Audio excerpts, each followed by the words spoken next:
নমস্কার, আমার গল্প পাঠ আসরে আপনাকে স্বাগত জানাচ্ছি। আজ আমি আপনাদের পড়ে শোনাচ্ছি মানিক বন্দ্যোপাধ্যায়ের একটি ছোট গল্প, বিষাক্ত প্রেম।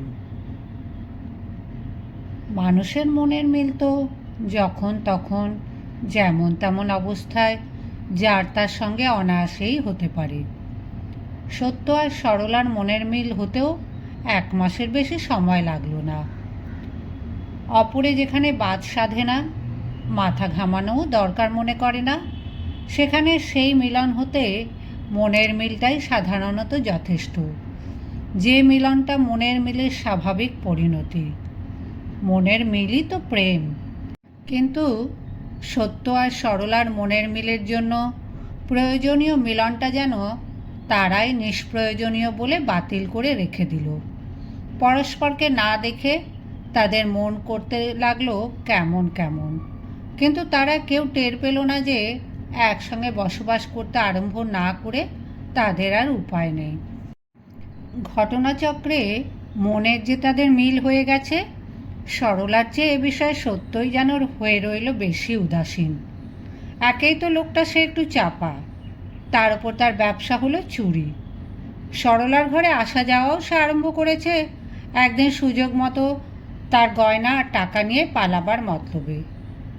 জীবনে কোনো কিছুর অভিব্যক্তি না হওয়াটাই সত্যর পরম কাম্য।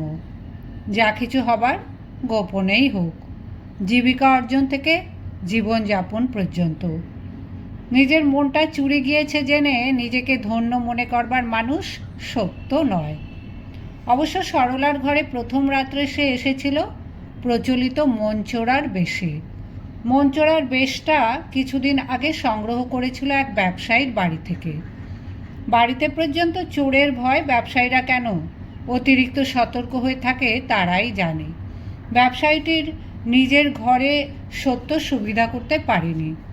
তার বিগড়ে যাওয়া ছেলেটার ঘর থেকে কেবল সংগ্রহ করে এনেছিল রাত্রিচর বাবু সাজবার সরঞ্জাম, ধুতি, পাঞ্জাবি, সোনার ঘড়ি, সোনার বোতাম ইত্যাদি। একজোড়া নতুন জুতো কিন্তু তাকে কিনতে হয়েছিল।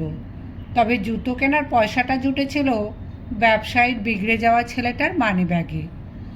কিন্তু যতই হোক, এমনিভাবে পরের মানিব্যাগ থেকে পয়সা রোজগার করাটা যখন সত্যের জীবিকা অর্জনের উপায়, হাতে আসা পয়সা খরচ করে দামি জুতো কিনতে হওয়ায় মনটা তার একটু খারাপ হয়ে গিয়েছিল বইকি। মোটামুটি বলা যায় জামা কাপড়ের সঙ্গে মানানসই জুতো কেনার শখটাকে কাজে লাগাবার প্রয়োজনেই সে সরলার ঘাড় ভাঙবার মতলব ঠিক করেছিল। পায়ের জুতোর মৃদু মশমশানি আওয়াজ কানে এলে মনের মধ্যে কেবলই মৃদু আফসোস আর অস্বস্তি জাগতে থাকবে। এ অবস্থার একটা প্রতিকারের ব্যবস্থা না করে মানুষ কদিন ঠিক থাকতে পারে? রূপ বলে সরলার কিছু নেই, এ একটা অতি বড় সম্পদ সরলার, অতি বড় আকর্ষণ। সবাই রূপসী বলবে, এমন রূপ যার নেই। কয়েকজন রূপসী বলবে, আর কয়েকজন কুরূপা বলবে, এমন রূপও যার নেই। রূপ সম্বন্ধে কোনো একটা মতামত ঠিক করে ফেলবার অপরিত্যাজ্য দায়িত্ব যে নারীকে দেখে কোনো পুরুষের পালন করবার প্রয়োজন হয় না। ভীরু পুরুষেরা তাকে ভারী পছন্দ করে। মেয়ে মানুষ কেনা যেসব পুরুষের স্বভাব, তারা বড় ভীরু। সরলার গায়ে গয়না আর ঘরে আসবাব আছে, তাই অনেক। তবে গায়ের গয়না অধিকাংশই গিল্টি করা, ঘরের আসবাব অধিকাংশই নিলামে কেনা, সেকেন্ড হ্যান্ড জিনিস। আসল সোনার গয়নাগুলি সরলা রেখেছে লুকিয়ে। গায়ে রাখার চেয়ে লুকিয়ে রাখলে গয়না যে নিরাপদ থাকে, এ খবর জানা থাকায় গায়ের গিল্টি করা গয়নার জন্য তার কোনো আফসোস নেই। আসবাবগুলি তার আদায় করা উপহার। আদায় করা উপহার যে সাধারণত সেকেন্ড হ্যান্ড জিনিস হয়, এই খবরটাও জানা থাকায় সেকেন্ড হ্যান্ড আসবাবের জন্যও তার কোনো আফসোস নেই। তাছাড়া 3 পুরুষের একটা ভাঙা খাট আর উইয়ে ধরা আলমারিতে সাজানো স্বামীর ঘরখানার তুলনায় সাহেব বাড়ির নিলামে কেনা আসবাবে সাজানো ঘরে শোভাই কি কম মনোহর? খাটখানা সরলার নতুন। এই ঘরে মদ খেতে খেতে 7 বছর আগে যে লোকটা হার্ট ফেল করে মরে গিয়েছিল, তার স্নেহের দান। সরলার স্বাধীন জীবনে সেই প্রথম স্নেহ, সেই প্রথম আসবাব। তা হোক, 7 বছরে অনেক স্মৃতি উপে যায়, কিন্তু দামি খাট পুরনো হয় না।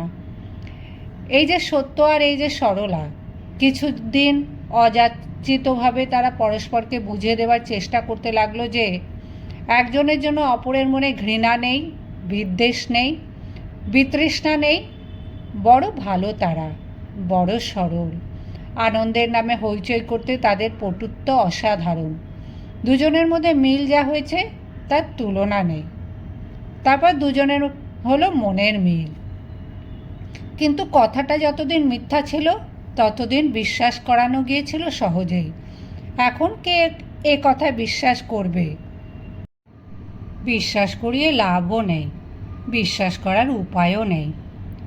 সোজাসুজি মুখে বলে, আকারে ইঙ্গিতে প্রকাশ করে, বড় বড় প্রতিজ্ঞা করে, দেবদেবীর নামে দিব্যি কেটে জানালেও ফল হবে সেই একই।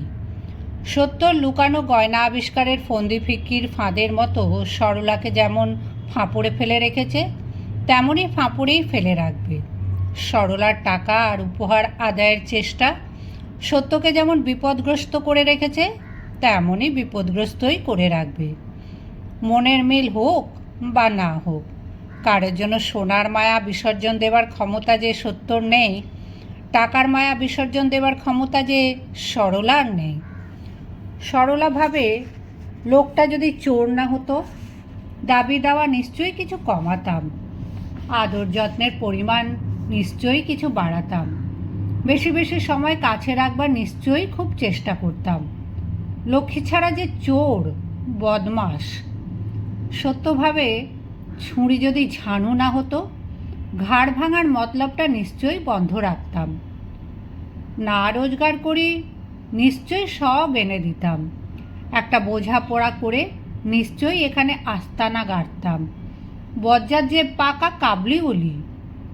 এইসব ভাবে আর দুজনেরই গা জ্বালা করে আর দুজনেই মনে মনে আফসোস করে যে আচ্ছা লোকের পাল্লায় পড়েছি বাবা, ভাবনায় চিন্তায় দেহ গেল।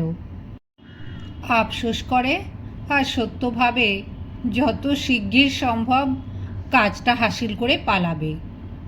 আফসোস করে আর সরলা ভাবে আদায় একটু ভাটা পড়লেই লোকটাকে তাড়াবে। একদিন বিকাল বিকাল হাজির হয়ে সত্য বলে, কতগুলো টাকা পেয়েছি সরলি, আজ একটু ফুর্তি করা যাক। হ্যাঁ? সরলা খুশি হয়ে বলে, কত টাকা পেয়েছিস? কোথায় পেলি? এক চোখ বুজে সত্য মুখের যে ভঙ্গি করে তার তুলনা নেই। পেলাম, জগতে পাওয়াটাই সত্য। কি উপায়, কোথায়, কি পাওয়া গেল তার বিচার করতে বসে কেবল তার্কিক। সরলা তাই খুশিতে গদগদ হয়ে বলে, জেলে যাবি বাপু তুই একদিন। বিপদ মাথায় করে উপার্জন করে এনে পুরুষ যখন হাতে তুলে দেয়, তখনকার মতো দুর্বল মুহূর্ত মেয়ে মানুষের জীবনে আর কখন আসে?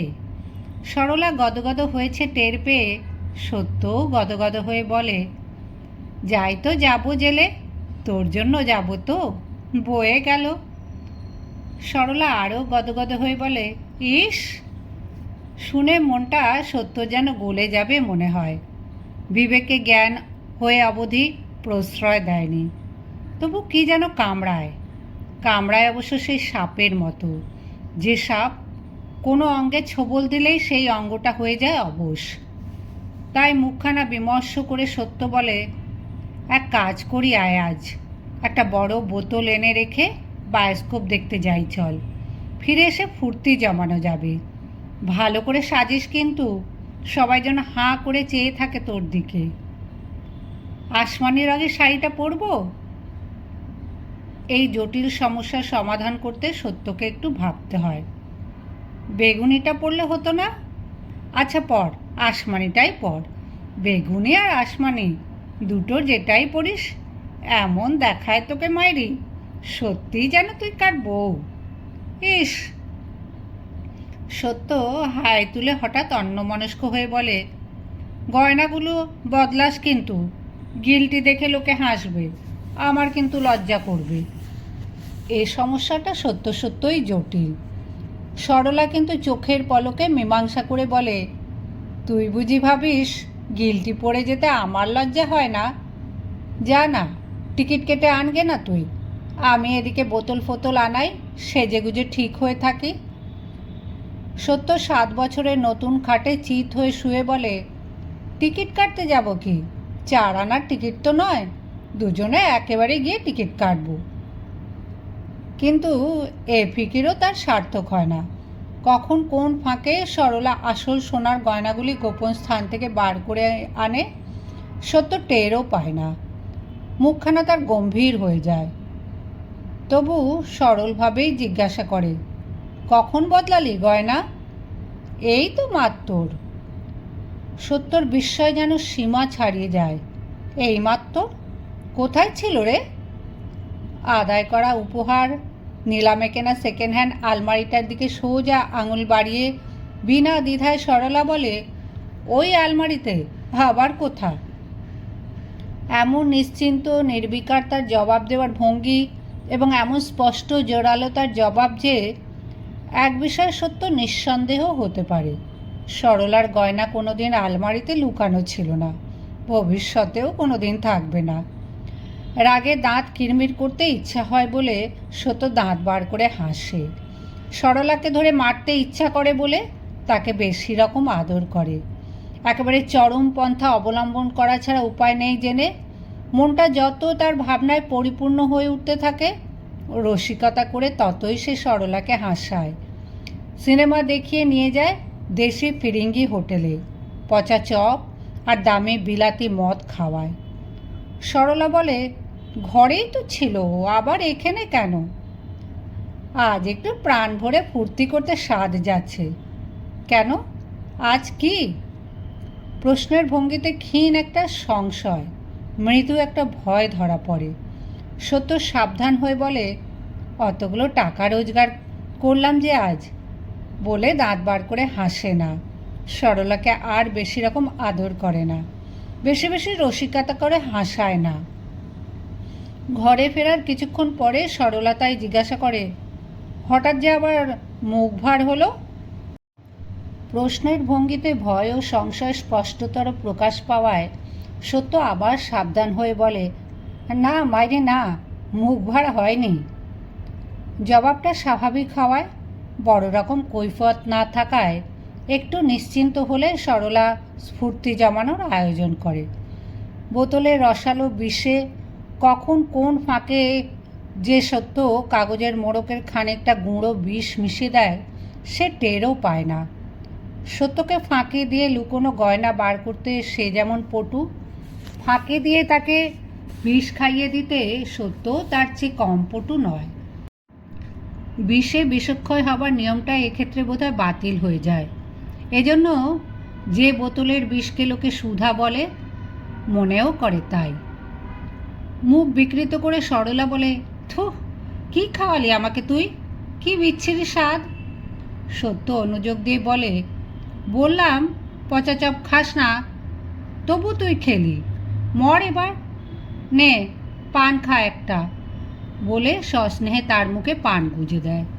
তারপর সরলা আরও খানিকটা বিষ পান করে আরও কাতর হয়ে বলে, গা কেমন করছে, মাথা ঘুরছে, আর খাবো না আমি। সত্য আবার অনুযোগ দিয়ে বলে, বললাম পান খাস না, তবু তুই খেলি, মর এবার, আয় মাথাটা টিপে দিই।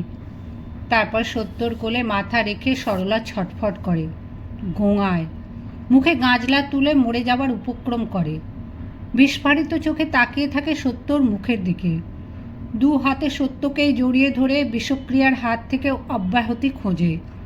অপমৃত্যুকে জয় করার চেষ্টায় সাহায্য চায়, আশ্রয় প্রার্থনা করে। কিছুক্ষণের মধ্যেই শিথিল, অবসন্ন, নিঃশব্দে নিশ্চেষ্ট হয়ে নিজেকে সম্পূর্ণভাবে সঁপে দেয় সত্যর হাতে। কিছু চেতনা কেবল থাকে চোখে, আর চোখ দেখে মনে হয় ভেতরেও যেন একটা অদ্ভুত নির্বোধ চেতনার সৃষ্টি হয়েছে। একেই বলে জীবনপাত করে সাধনায় সিদ্ধি লাভ করা। যার সঙ্গে মনের মিল হয়েছে তাকে মরণাপন্ন করে কিছু গয়না আর টাকা সংগ্রহ করা। বিবর্ণ পাংশু মুখে সত্য একে একে সরলার গা থেকে গয়নাগুলো খুলে নেয়। সরলার আঁচলে বাঁধা চাবির সাহায্যে লুকানো ও জমানো টাকাগুলো খুঁজে খুঁজে বার করে, কিন্তু সব সংগ্রহ করে পালাবার সময় বিষাক্ত প্রেমের বিষক্রিয়ায় সত্যর পাও যেন অবশ হয়ে আসে, মাথা ঝিমঝিম করে।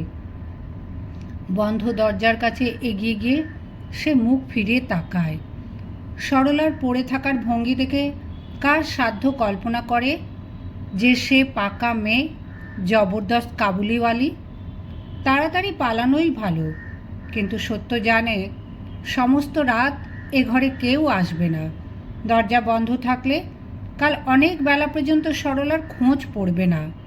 মুখের গাজলা মুছিয়ে মাথায় একটু জল দিতে কতক্ষণ লাগবে? সরলার আসমানি রঙের শাড়ির আঁচলেই তার মুখ মুছিয়ে মুখে চোখে জল ছিটিয়ে এবং অনেক যত্নে বাঁধা খোঁপা বাঁচিয়ে মাথার চুল ভিজিয়ে দিলে আর কতটুকু সেবা করা হয়? চুরি করে পালিয়ে যাবার সময় চোরের পর্যন্ত এটুকু সেবা করে তৃপ্তি হয় না। এমনই আশ্চর্য সেবা করার নেশা। পাখা দিয়ে বাতাস করতে আরম্ভ করে সত্যর হঠাৎ মনে হয় মরবার কথা নয় বটে, কিন্তু যদি মরে যায়? সব বিষের ক্রিয়া তো সকলের উপর সমান হয় না। যে বিষে একজনের কিছুই হয় না, সেই বিষে অন্য একজনের মরে যাওয়া আশ্চর্য কি? আর যদি জ্ঞান না হয়, সরলার অপলক চোখে আর যদি দৃষ্টি না আসে, বক্ষস্পন্দন যদি চিরদিনের জন্য থেমে যায়? অনেকেই জানে সে সরলার সঙ্গে ছিল, খোঁজ তার পড়বেই। সরলাকে এই অবস্থায় ফেলে রেখে পালালে পালাবার সময়টা সে একটু বেশি পাবে বটে, কিন্তু এই অবহেলার জন্য সরলা যদি মরে যায়, চোরের চেয়ে খুনির শাস্তিটাও চিরদিন বেশি হয়ে এসেছে। সত্য জানে সরলার কিছু হবে না। কাল অনেক বেলায় জ্ঞান হয়ে টাকা আর গয়না শোকে সে যদি হার্ট ফেল না করে। যে বিষ যতখানি সরলার পেটে গিয়েছে তার 3 গুণ বিষ পেটে গেলেও সরলার কিছু হবে না। কিন্তু যদি হয়, খুব কি দুর্বল নয় সরলা? খুব নির্জীব। আজ পর্যন্ত যত মেয়ে মানুষ সে দেখেছে তাদের সকলের চেয়ে প্রাণশক্তি কি সরলার কম নয়? এমন কোমল, এমন অসহায় জীব জগতে আছে? ভয় সত্যর বুকের মধ্যে মোচড় দিতে থাকে। নিষ্পন্দ সরলার দিকে চেয়ে জগতে কারোর যে মরবার কথা নয়, সেই বিষটুকু সহ্য করবার মতো শক্ত সমর্থ নয় কেন ভেবে ক্ষোভে তার চোখে জল আসে। এত বেশি রাগ হয় যে সরলার শিথিল অবসন্ন দেহটা বুকে তুলে তাকে পিষেই মেরে ফেলতে ইচ্ছা হয়। এতদিনের মতলব যে এমনিভাবে ফাঁস করে দেয়, সেই তার উপযুক্ত শাস্তি। রাগটা খুব বেশি হয় বলে বুকে পিষে মেরে ফেলবার কথাটাই সত্যর মনে আসে। গলা টিপে মেরে ফেলবার সহজ উপায়ের কথাটা খেয়াল হয় না। একে একে গয়নাগুলি সরলাকে পরিয়ে দেয়। তার টাকাগুলি যথাস্থানে লুকিয়ে রেখে আঁচলে চাবিটা বেঁধে দিয়ে সে সরলার আরও জোরালো সেবা আরম্ভ করে দেয়। যে অবস্থা ফিরে এলে সে যে বাঁচবেই এ বিষয়ে আর কিছুমাত্র সন্দেহের অবকাশ থাকবে না, সে অবস্থাটা কাল বেলা হবে। মেয়ে কি সহজ ননের পুতুল? সত্য একটা দীর্ঘ নিঃশ্বাস ফেলে। এবার আর সুবিধা হলো না। যাক, কি আর করা যায়? চুরি করার জন্য খুনি হবার বিপদটা তো ঘাড়ে করা চলে না। পরের বার অন্য ব্যবস্থা করবে। আর বৃষ্টিস নয়, কিছুদিন একসঙ্গে বসবাস করলে একদিন কি আর টের পাওয়া যাবে না সরলা গয়নাগুলি কোথায় লুকিয়ে রাখে? যতদিন তা টের না পাওয়া যায় ততদিন সে এমন ভাব দেখাবে যে সরলাকে ছেড়ে সে এক দণ্ড থাকতে পারে না। সরলার প্রেমে হৃদয় তার টইটুম্বুর।